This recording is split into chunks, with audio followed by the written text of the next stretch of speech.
Hello everyone, welcome you to एमर्स YouTube channel.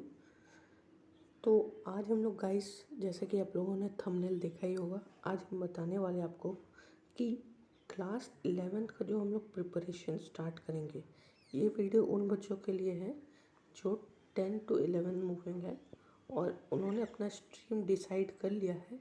और basically ये साइंस के लिए है, साइंस स्ट्रीम जिन्होंने चूज़ किया है और वो अब जानना चाहते हैं कि हम अपने साइंस स्ट्रीम का जो सिलेबस है वो किस तरह से कंप्लीट करें और अगर आप किसी कंपटीशन एग्ज़ाम की तैयारी कर रहे हैं लाइक JEE या फिर नीट कुछ भी, तो उसके हिसाब से उनका कैसा सिलेबस चलना चाहिए। तो सबसे पहले तो आपको ये पता होना चाहिए कि जो भी कंपटीशन एग्ज़ाम होते हैं उनमें 11th और 12th का सबसे बड़ा मेजर पोर्शन होता है। तो 11th और 12th के जो कॉन्सेप्ट है वो आपको बहुत अच्छे से आना चाहिए और फंडामेंटल कॉन्सेप्ट ही वो पूछते हैं। बस उनका क्वेश्चन पूछने का स्टाइल जो है वो थोड़ा डिफरेंट है और कुछ नहीं। तो आज हम बेसिकली बात करेंगे स्ट्रैटेजी के बारे में, और वो किस चीज़ का स्ट्रैटेजी होगा ना, how to complete class 11 full syllabus. And आपके मन में अगर डाउट है कि मैंने स्टार्ट कर लिया है और या फिर मैं अभी स्लो हूँ या फिर मुझे और थोड़ा तेज़ करना है अपना स्पीड को सिलेबस कंप्लीट करने का, तो वो भी मैं आपको बताते रहूँगा। तो ये सभी बोर्ड के लिए एप्लीकेबल है, चाहे आप CBSE हो या जैक या फिर एनी अदर स्टेट बोर्ड, ये सभी के लिए एप्लीकेबल है। तो चलिए शुरू करते हैं। तो जैसा कि आप जानते होंगे कि आपका जो साइंस स्ट्रीम है उसमें 3 सब्जेक्ट हैं, maths, physics, chemistry and biology. ये या फिर ये दोनों हैं जो कंपलसरी है। ये these are two are compulsory और इन दोनों में किसी से आपको एक ऑप्शनल रखना है। और इसके अलावा भी सब्जेक्ट हैं जिसको आपको एडिशनल रखना है, जैसे कंप्यूटर साइंस, इकोनॉमिक्स, जो भी आप रखना चाहें, प्लस इंग्लिश, कोई भी एक लैंग्वेज। तो जैसा कि आप जानते हैं, मैथ, फिज़िक्स, केमिस्ट्री या बायोलॉजी, तो belonging from a math background मैं इतना बताना चाहूँगा कि जो PCM है वो मेनली रूल करता है PCB कोर्स के ऊपर। और PCB कोर्स क्योंकि मैं बोलूँगा थोड़ा हार्ड है, क्योंकि ये थियोरेटिकल पार्ट बहुत ज़्यादा हो जाता है। इसमें आप उतना समझ नहीं सकते, क्योंकि मैथ में आप कॉन्सेप्ट समझ जाएंगे, लेकिन बायोलॉजी में आपको लगभग चीज़ों को फैक्ट की तरह याद किया जाता है और फैक्ट कभी आप समझ नहीं सकते। फैक्ट के पीछे का रीज़न समझ सकते लेकिन फैक्ट नहीं समझ सकते, ठीक है।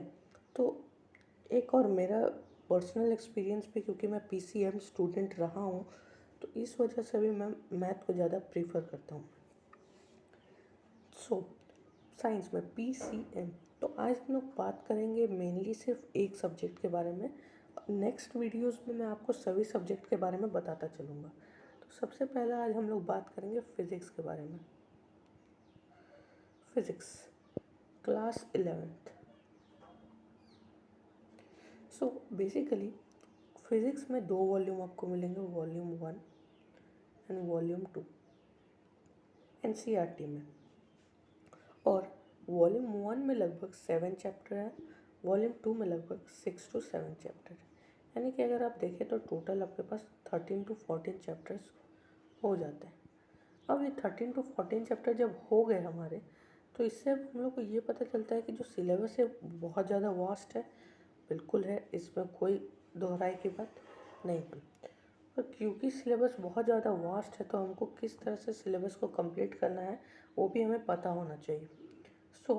अगर मैं आपको बताऊं कि फिज़िक्स की जो पहले पार्ट है उसमें आपको क्लास 9th में जो आप लोगों ने पढ़ा है, ग्रेविटेशन, मोशन, ये सब के बारे में डिटेल में, मोशन, ग्रेविटेशन और डिफरेंट चीज़, और ये सब इतना मतलब इसका लैंग्वेज वास्ट है कि मतलब आपको एक समय के लगेगा कि वाह, हम लोगों ने आज कुछ पढ़ा।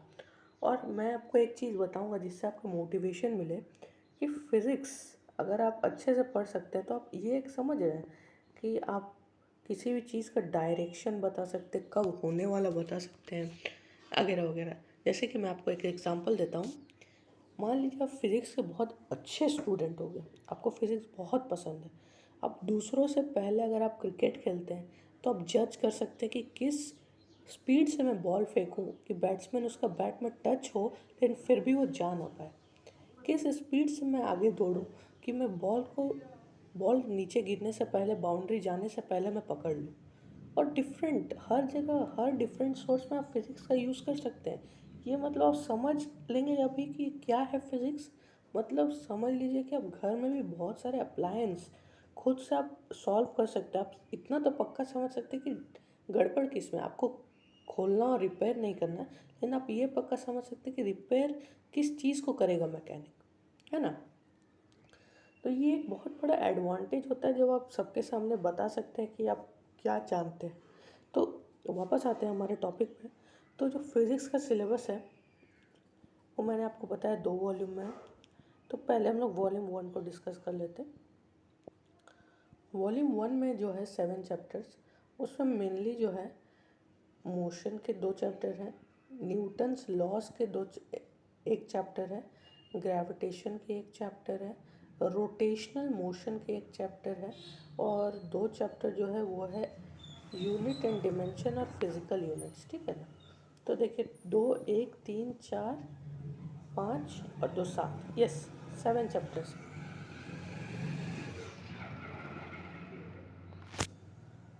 तो ये 7 चैप्टर्स में आपको ज़्यादातर ध्यान स्टार्टिंग में देना है, क्योंकि ये जो मेजर पोर्शन है मोशन वाले, ये आपको पूरे 11th 12th सब जगह मिलेंगे। मेनली ये दोनों, हर चीज़ में आपको ये मिलने वाला, हर चीज़ में इसके एप्लीकेशन, सभी चीज़ फिज़िक्स के पूरे सिलेबस में इसका यूज़ होने वाला है। इतना मैं आपको बताना चाहूँगा। जब इन सभी चीज़ का यूज़ होने वाला है तो मैं आपको बताना चाहूँगा कि आपका जो सिलेबस होना चाहिए फिज़िक्स का, वो आप कम से कम नहीं भी तो जैन तक कंप्लीट कर लें। और क्योंकि मार्च में मोस्ट प्रोबेबली आपका एग्ज़ाम हो ही जाएगा, जैन में आप कंप्लीट करें, फेब में रिवीजन करें। और ये कैसा कंप्लीट होना चाहिए ये भी मैं बता देता हूँ। जैन में आप ऐसा कंप्लीट कर सकते हैं कि लगभग एक बार आप पूरा बुक को पढ़ चुके हैं, नो मैटर आप कॉन्सेप्ट पूरा समझे हैं कि नहीं समझे, लेकिन आप हर चैप्टर को एक बार पढ़ चुके हैं। और जैन तक मतलब ये होना चाहिए नवंबर या दिसंबर तक। और जो मेन टॉपिक्स है या फिर कॉन्सेप्चुअल चीज़ है, आप उसको 1 महीने 1.5 महीने में आराम से कंप्लीट कर सकते हैं। और सबसे बेस्ट तरीका आप ये है कि जब आप एक चैप्टर पढ़ रहे हैं, मैं आपको बताता हूँ, जब आप मान लीजिए एक चैप्टर पढ़ रहे हैं तो उस चैप्टर को आप पढ़िए, पॉइंट्स लिख लीजिए कि ये टॉपिक है, ये टॉपिक मुझे समझ में आ गया है, ये टॉपिक मुझे समझ में नहीं आया है। पहले ही आपको लगेगा कि अब तो एग्ज़ाम में यूनिट टेस्ट जो होने वाले हैं स्कूल में, उसमें तो आना ही है, तो उसमें आपको पढ़ना ही है एक बार। लेकिन इसको बोल दीजिए कि अच्छे से समझ में नहीं आया, मैं कौन कर सकता हूँ लेकिन अभी तक अच्छे से उतना नहीं कि मैं खुद से कर पाऊँ, ऐसा है। तो इसको आप लास्ट के लिए रहने दीजिए।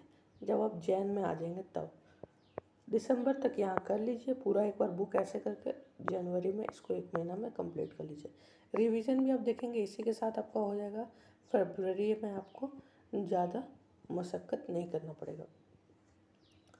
अब अगर बात करें वॉल्यूम 2 का, तो वॉल्यूम 2 जो है वो मेनली एप्लीकेशन बेस्ड है।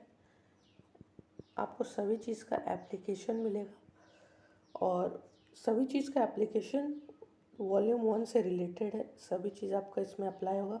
प्लस आपको इसमें मेनली मैटर के बारे में ज़्यादा पढ़ना है, मैटर एंड इट्स प्रॉपर्टी, उसके अलग अलग टाइप के एनर्जी, इंटरनल एनर्जी, टेम्परेचर, फिर उसका अगर हम लोग मोमेंटम वगैरह वगैरह सारे टर्म आप पढ़ेंगे। तो वॉल्यूम 2 जो है वो बहुत ही बड़ा है, हर एक चैप्टर बड़ा बड़ा है और उतना कॉन्सेप्ट नहीं, लेकिन है पहले वाला से रिलेटेड ही। ठीक है, तो hope you enjoy the video. Please share, subscribe and like the video. और फिर मिलेंगे अगले वीडियो में, तब तक के लिए थैंक यू वेरी मच।